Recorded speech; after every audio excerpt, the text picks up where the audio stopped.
वो कहाँ गया लड़का? कौन सा? जो वरुण होता है, क्या नाम है उसका? बासी?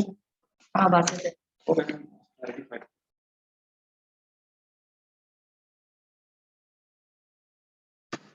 कौन सा मैडम? रेस्पिरेशन 4।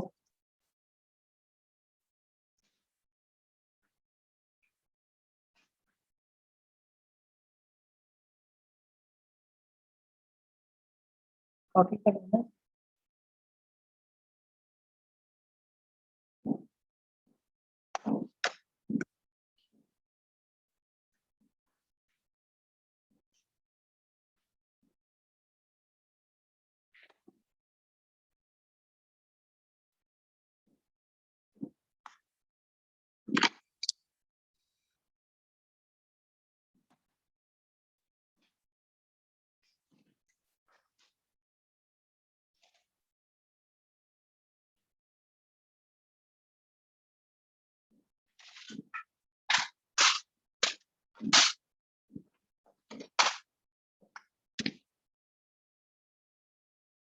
कंटिन्यू रिकॉर्डिंग करना।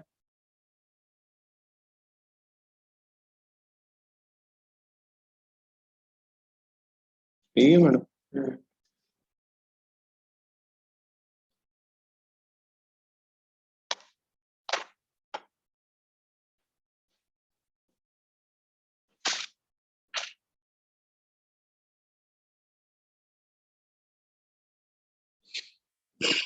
ये देख ही रहा, फिर इसे म्यूट करना है या क्या करना? स्टार्ट करें हो गया, छोड़ दे थोड़ी सी। अच्छा ये कहाँ गई स्क्रीन?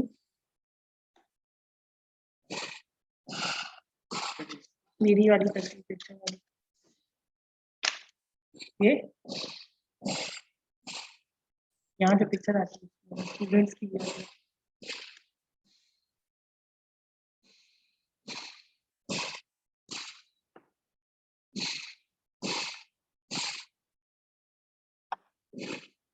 पहले ये सेट करके ना फिर ऑन किया जाएगा। इसको बड़ा कर दें।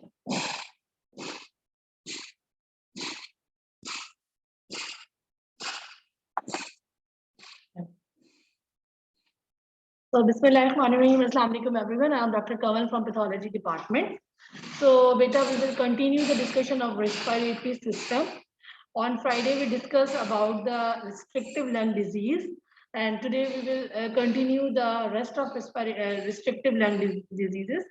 And today we discuss about silicosis and asbestosis. Okay. Now the silicosis. Beta, as I already told you that the restrictive lung disease is basically a disease which involves the interstitium of the lung. So silicosis is a restrictive lung disease, and it is a common lung disease that is caused by an inhalation of pro-inflammatory crystalline silicon dioxide. Okay, so silicosis is basically caused by a silicon dioxide that usually presents after decades of exposure as slowly progressive nodular fibrosing pneumoconiosis. Clear? So keep it in your mind that silicosis is a restrictive lung disease, and it is caused by a silicon dioxide, and it is basically it presents after decades of exposure, and it is characterized by a progressing nodular fibrosing pneumoconiosis. Clear? Now, workers involved with repair and demolition of structures and roads are at increased risk. Sandblasting, stone carvers, and jewelers are also at risk. Now, there are two types, acute silicosis and chronic silicosis. Acute silicosis can develop after heavy exposure for months or years. And it is characterized by abundant deposition of lipoproteinaceous material in the alveoli. Okay, the alveoli containing the lipoproteinaceous material in acute silicosis, and acute silicosis also develop after heavy exposure for months or years. Clear? Now, the chronic silicosis is basically characterized by a formation of a small nodule, a small silicotic nodule, and these silicotic nodules are basically formed by a collagenous or a fibrotic foci. Clear? Now, pathogenesis, how silicosis occurs. Beta silica occur both in crystalline and amorphous form. There are two forms of silica, crystalline form and amorphous form. But in crystalline form are more fibrogenic, clear? And after inhalation, after inhalation of silicon dioxide, the particles are basically phagocytosed by a macrophages. And then these macrophages causes the activation of the inflammatory mechanism. And these inflammatory mechanism causes the activation of mediators like interleukin 1 and 8. And the heavy burdens of amorphous silicates may also produce the lesion. Clear? If anyone asks about the pathogenesis of silicosis, then you must know that silicosis are of two types, crystalline form and amorphous form. Okay, the crystalline form basically is responsible for fibrotic type of lesion, and it is more fibrogenic. Due to our inhalation of silicon dioxide, okay, these particles are engulfed by a macrophages, and these macrophages then causes the activation of inflammatory mediators like interleukin 1 and 2. Clear?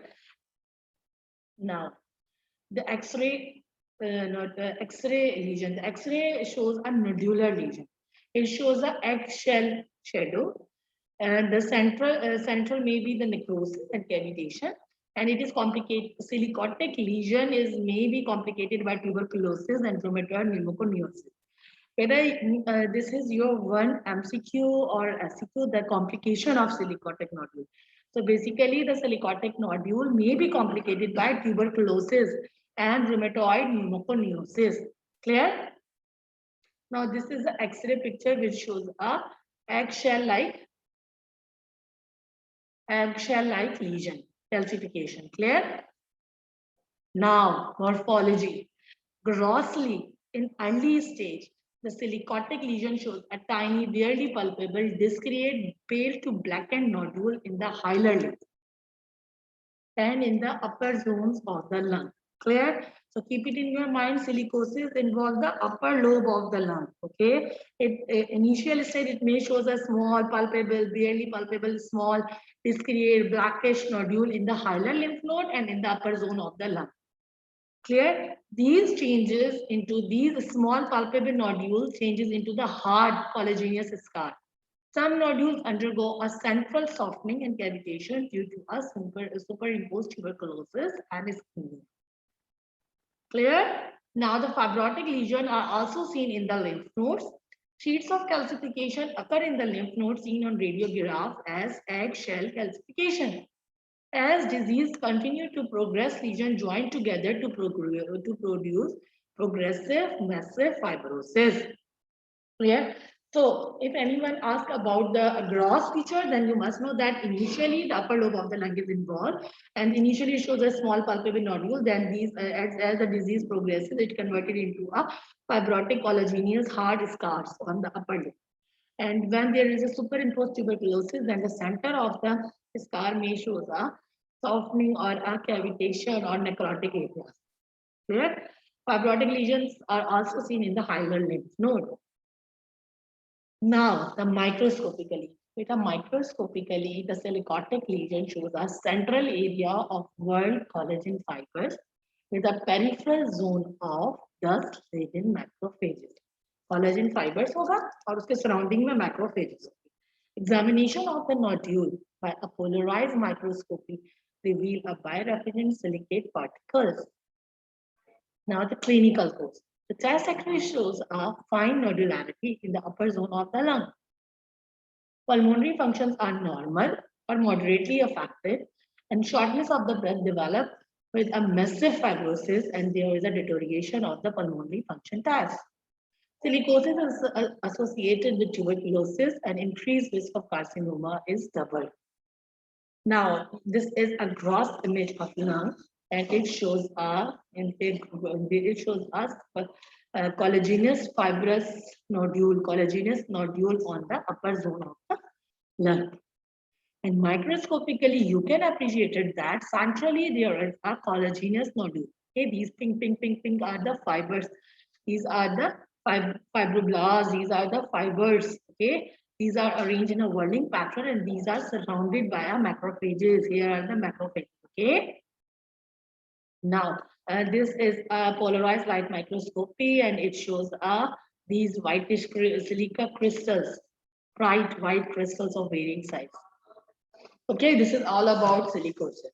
So I repeat again that silicosis is basically a restrictive lung disease and it is occurred due to a heavy exposure of silicon dioxide for a prolonged time. Okay, even the acute silicosis occurred after a prolonged exposure of silicon dioxide. Clear? And if anyone asks about the pathogenesis, so basically it is occurred due to inhalation of silicon dioxide. There are two forms silicon dioxide, crystalline form and amorphous form, and the crystalline form is more pathognomonic and it causes the activation of macrophages, which then causes the activation of the mediators like interleukin 1 and 18. Okay, 8. Clear? Then you must know about the cross and microscopic feature. Grossly, it shows a fibrotic nodule, and microscopically, it shows a collagenous nodule surrounded by a macrophage. Clear? And the complication of silicotic nodule is tuberculosis, rheumatoid nodule, and silicon may increase the chances of carcinoma. Okay. Now we start our new disease, that is asbestos-related diseases. Because basically asbestos is a family of a pro-inflammatory crystalline hydrated silicates that are associated with pulmonary fibrosis, carcinoma, mesothelioma, and cancer. Now, this is very, very important. Asbestos-related diseases. You must know about this, that asbestos can cause a pleural plaque. Asbestos may cause a pleural effusion. Asbestos may cause a parenchymal and interstitial fibrosis, which we call asbestosis. May causes the lung carcinoma, mesothelioma, laryngeal, ovarian, and colonic carcinoma, and it increases the risk of autoimmune diseases. Increased incidence of asbestos-related cancers in family. Here, so the disease associated with asbestos exposure is mesothelioma, lung carcinoma, laryngeal cancers, colonic cancer, pleural plaque, pleural effusion, and asbestosis. Clear? So now pathogenesis, how asbestos-related diseases occur. Basically, the disease-causing capability of different form of asbestos depend upon the concentration, size, shape, and solubility.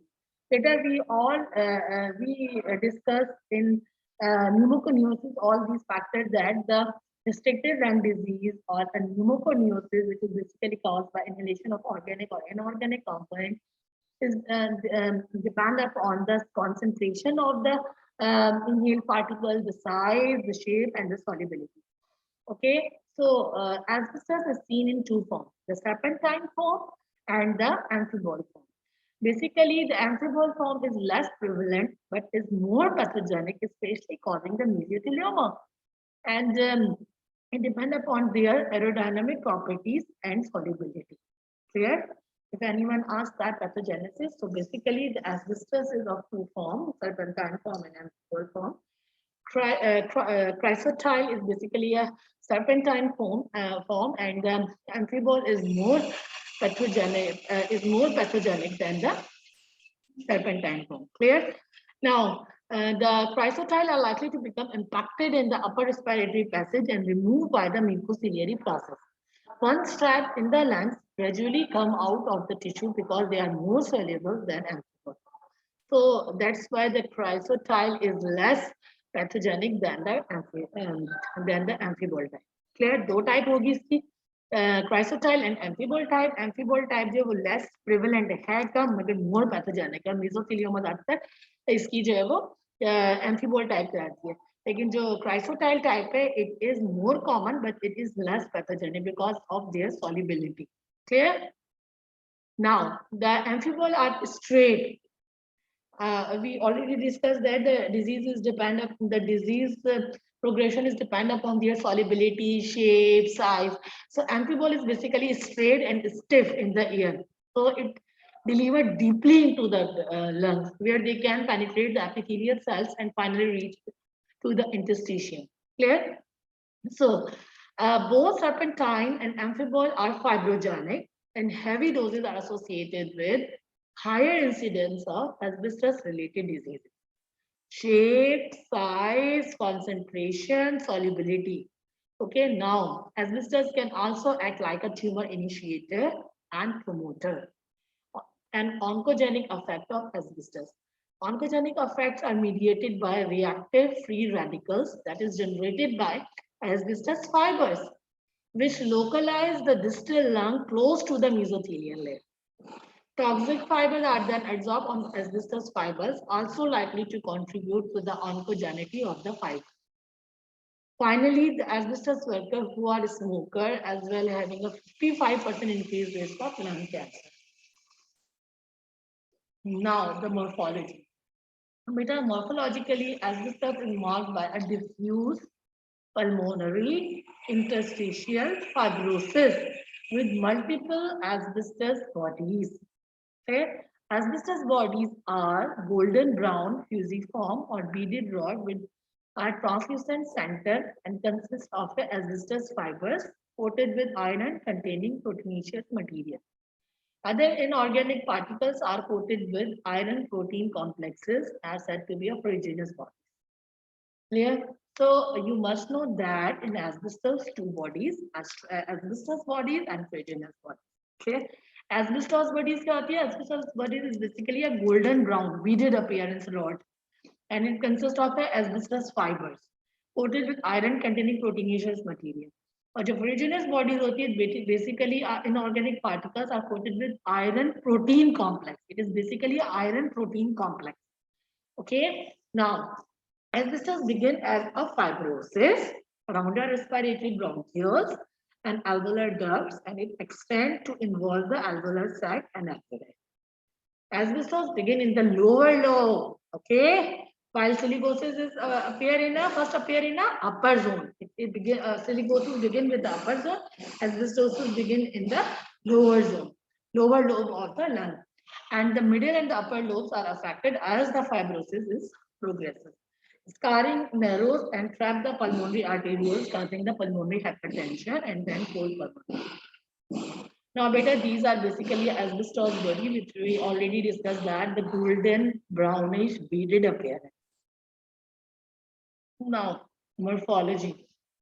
Pleural plaque, well circumscribed plaque of dense collagen and calcified develop on anterior and posterior aspect of parietal pleura and over the dome of the diaphragm. Means you must know that in asbestos there is a formation of a pleural plaques, and these pleural plaques are mostly seen on the surface of the diaphragm. Okay, on the surface of the parietal pleura. Rarely the pleural effusion can be induced by asbestos. Lung carcinoma and mesothelioma develop in workers exposed to asbestosis. Okay, for prolonged exposure of asbestos fibers may cause the development of lung carcinoma and mesothelioma. The clinical features of asbestosis-related disease include dyspnea at exertion and later at rest. The chest X-ray shows a linear densities in both lower lobes. Disease progress to respiratory failure and cold pulmonary. Now, these are basically a fibrocalcific plaque on the pleural surface of the diaphragm. Now, till now, beta, we discussed the restrictive lung disease, silicosis, and asbestos-related disease. Okay, you must know about the pathogenesis, and as you must know about the disease associated with asbestos-related diseases includes lung carcinoma, colon carcinoma, ovarian carcinoma, mesothelioma, asbestosis, pleural plaque, pleural effusion. Clear? And then you must know about the pathogenesis of asbestosis, especially of fibers, and then there the microscopic features. Which lobe of the lung is affected? Mostly in asbestosis, lower lobe is affected, while in silicosis, the upper lobe of the lung is involved. Clear? And then you must know about the asbestos bodies and the ferruginous bodies. Okay, asbestos bodies is basically a golden brown particles of asbestos fibers, while the ferruginous bodies is basically a iron protein complex. Now, the granulomatous disease. As we discussed on Friday, that on restrictive lung disease, there are different groups, like fibrosing group, like granulomatous group, like eosinophilic group. So in granulomatous group, the diseases include sarcoidosis. So basically, beta sarcoidosis is a systemic granulomatous disease that may involve many tissues and organs. Okay, sarcoidosis can involve the lung, hilar lymph node, but it may involve the other structures also. Sarcoidosis present as a bilateral hilar lymph node enlargement or lung involvement in 90% of cases. Clear? Means in 90% of cases, the sarcoidosis starts from the bilateral hilar lymph node enlargement or lung involvement. Eye and skin lesions are next in frequency. Means eye and skin lesion is frequently seen in patients with sarcoidosis. Other infections like mycobacterial tuberculosis, fungal infection, and variolosis also present as a non-caseating granuloma. A diagnosis is by exclusion. It is basically a diagnosis of exclusion, and it is characterized by non-caseating type of granuloma. Sarcoidosis is seen in a young adult less than 40 years of age, but any age group can be affected, and it's seen more commonly in females. Now, the pathogenesis, how sarcoidosis is occurred. Basically, etiology is not known.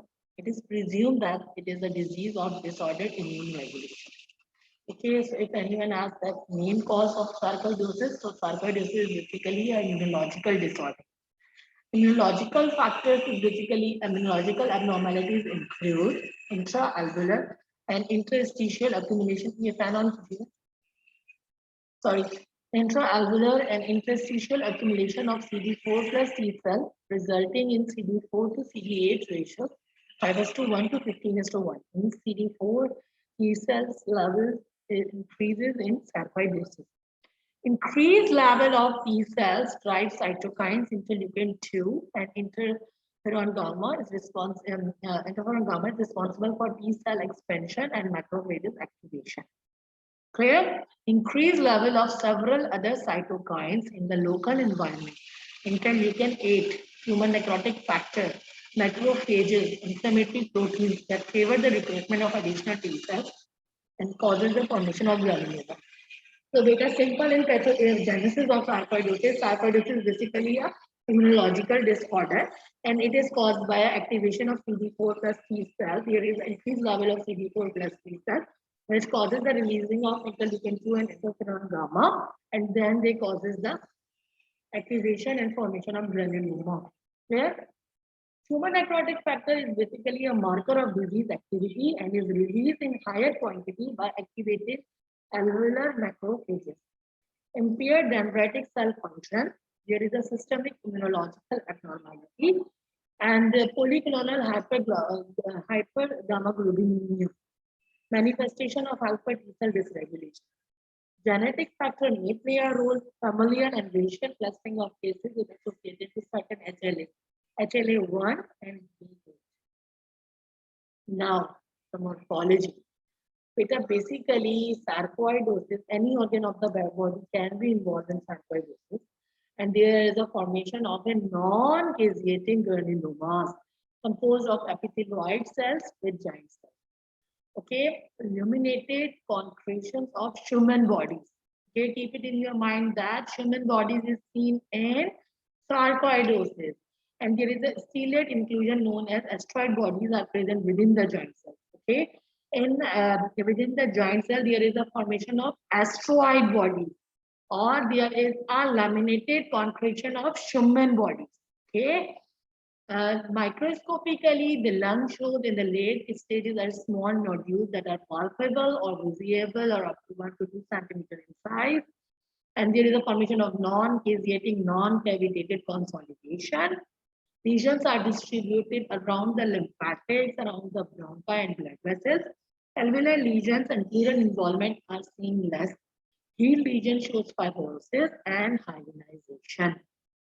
Okay, Schumann bodies, asteroid bodies. Okay, non-necrotizing granulomas. As you can appreciate it that this is a microscopic image of the lung and it shows a multiple small granuloma. बेटा ये एक granuloma है, ये एक granuloma है, ये एक granuloma. There are multiple closely packed granuloma. ये देखो, ये एक granuloma, ये दूसरा. There are multiple closely packed granulomas. These are the giant cells. Okay, there is no central necrosis, and in these giant cells there is a asteroid bodies. These are basically asteroid bodies, and these asteroid bodies are specific to sarcoidosis, and these are the Schumann bodies configuration. Now, hilar and mediastinal lymph nodes are involved. Lymph nodes are enlarged.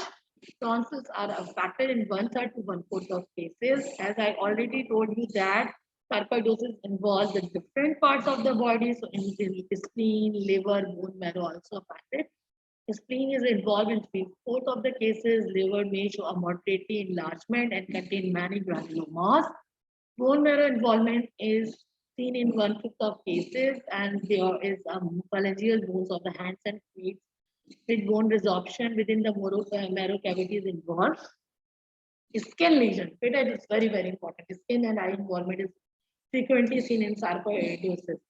Skin lesion seen in 1/4 of the lesion. Discrete subcutaneous nodule, okay, different subcutaneous nodule with focal slightly raised erythematous flat lesion, which red and scaly resembling that of SLE. Lesion can also be seen on the mouth, larynx, and upper respiratory tract. Ocular involvement seen in 1/4 of the cases. Iritis, corneal opacity, glaucoma can be seen. So, beta, keep it in your mind that in restrictive lung disease, there are different types of diseases like we discussed on Friday: pneumoconiosis, whole worker pneumoconiosis, anthracoid, and whole worker pneumoconiosis may cause the anthracosis, may cause macule formation, may cause slowly progressive fibrosis. Clear? Now, today we discussed the silicosis, asbestosis, sarcoidosis. Beta must prepare you at this topic in such a way that you must know about the pathogen. Okay, anyone can ask the pathogenesis of a specific disease. You must know about the morphology. Like silicosis है तो silicotic nodule मिलता है. Like asbestosis है तो asbestosis bodies मिलती हैं, ferruginous bodies मिलती हैं. और वो होती क्या है? Basically asbestosis is a golden brownish body, beaded bodies, okay? And ferruginous bodies हमें मिलती हैं जो कि iron protein complex होता है. अगर आपके पास sarcoidosis होता है तो you must know about the asteroid bodies, Schumann bodies. Schumann bodies क्या होती है? Concretion. And what about asteroid bodies? Asteroid bodies is basically seen in the giant cells, and it is specific with the sarcoidosis and non-caseating granulomas. Okay, आपको pathogenesis पता होनी चाहिए, आपको morphology पता होनी चाहिए, आपको कॉम्प्लिकेशन पता होनी चाहिए सिलिकोसिस की. You must know about the various body involvement in sarcoidosis, like eye involvement, like skin involvement. Okay, what other parts of the body involved in sarcoidosis? You must know about all these. Okay, then hilar lymph node enlargement is commonly seen in sarcoidosis. And then you must know that there is a formation of non-necrotizing granuloma. And you must know about the asbestos-related diseases, diseases, especially like pleural plaque, pleural effusion, mesothelioma, asbestosis, lung carcinoma, like laryngeal carcinoma, colonic carcinoma. Then you must know about asbestos bodies, ferruginous bodies, clear? And then the pathogenesis, especially the two forms, the serpentine form and the amphibold type. Then the silicotic nodule, which part of the lung is mostly involved in silicotic nodule, especially the upper lobe. Okay. Then the chest X-ray feature like shell calcification, shadow. Okay. Then okay. Now we start new topic. That is hypersensitivity pneumonitis. Basically, beta hypersensitivity pneumonitis is also known as extrinsic allergic alveolitis. It is due to a hypersensitivity reaction in the lung that is occurring in response to inhaled organic dust. It is also said to be a farmer's lung. The exposures may be occupational or environmental. The disease occurs from type 3 and type 4 hypersensitivity reaction. Former lung is due to a thermophilic actinolysis in mold head. There is infiltration of alveolar wall with lymphocytes, plasma cells, and histiocytes. They are usually formed granulomas. Fibrotic changes occur in advanced disease. Beta, this is basically a formation of a granulomatous type of lesion in a hypersensitivity reaction. Beta, this is all about the restrictive lung disease. Okay, tomorrow, inshallah, we will start a topic of pneumonia. Okay, beta, please do your assignment, please prepare your assignment, and please read your book, Robin. Okay, and if you have any query, beta, please ask. Okay, if you have any query, please raise your hand, beta.